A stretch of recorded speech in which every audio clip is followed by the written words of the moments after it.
النهارده هنتكلم عن موضوع يهم ناس كتير، وهو ازاي تهاجر لألمانيا. لو انت من الناس اللي بتفكر تهاجر لألمانيا سواء للعمل او للدراسة او حتى للجوء، فالفيديو دوت ليك. هنعرف كل الطرق المتاحة للهجرة بالشروط والخطوات اللي لازم تعملها عشان تسافر لألمانيا. من غير ما نضيع وقت يلا نبدأ.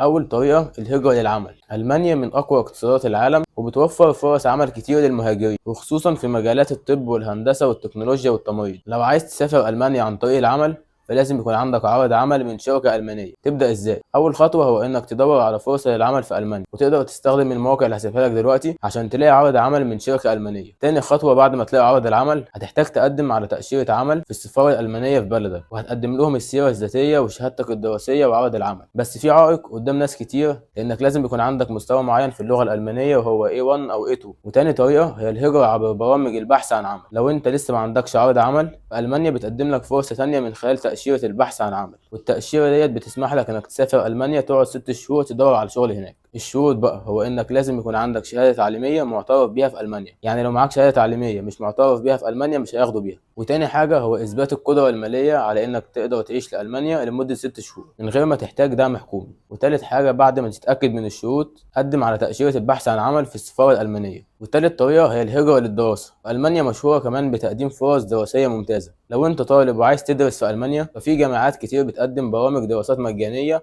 أو بتكاليف منخفضة. وكمان لو أنت مش متحدث لغة ألمانية ففي جامعات كتير بتقدم دراسات باللغة الإنجليزية. تبدأ إزاي يا معلم؟ لازم تحدد البرنامج الدراسي والجامعة اللي أنت عايز تروحها. عندك موقع DAAD وأفضل موقع للبحث عن المنح الدراسية، هسيب لكم الموقع في الوصف. وتاني حاجة هو لازم يكون عندك إثبات القدرة المالية عشان تقدر تعيش في ألمانيا أثناء دراستك. والحكومة بتطلب منك تدبر حوالي 10,000 يورو في السنة. بعد ما تحصل على قبول من الجامعة هتحتاج تقدم على تأشيرة طالب في السفارة الألمانية في بلدك. هتقدم شهادتك الدراسية وإثبات اللغة وخطاب القبول من الجامعة. الميزات بقى اللي هتاخدها لو درست في ألمانيا: أول ميزة هو إن التعليم في ألمانيا مجاني أو بتكاليف قليلة، وهتلاقي فرص عمل وأنت بتدرس، وطبعا بلا شك شهادتك معترف بها عالميا. لو أنت بتسمعني لحد هنا والحلقة مفيدة بالنسبة لك يا ريت تحط لايك وتشترك في القناة، ويلا نخش على اللي بعده.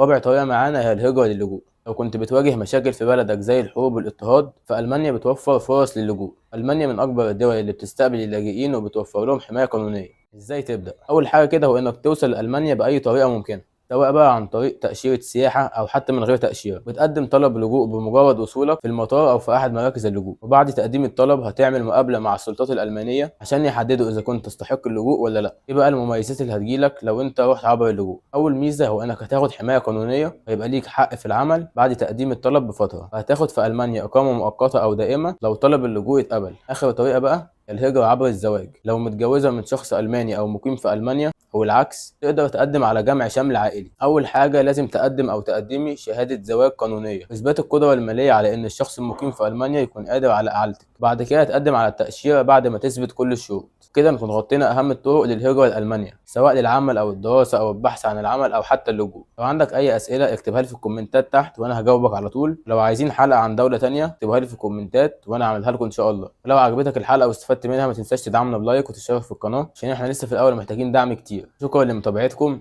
سلام.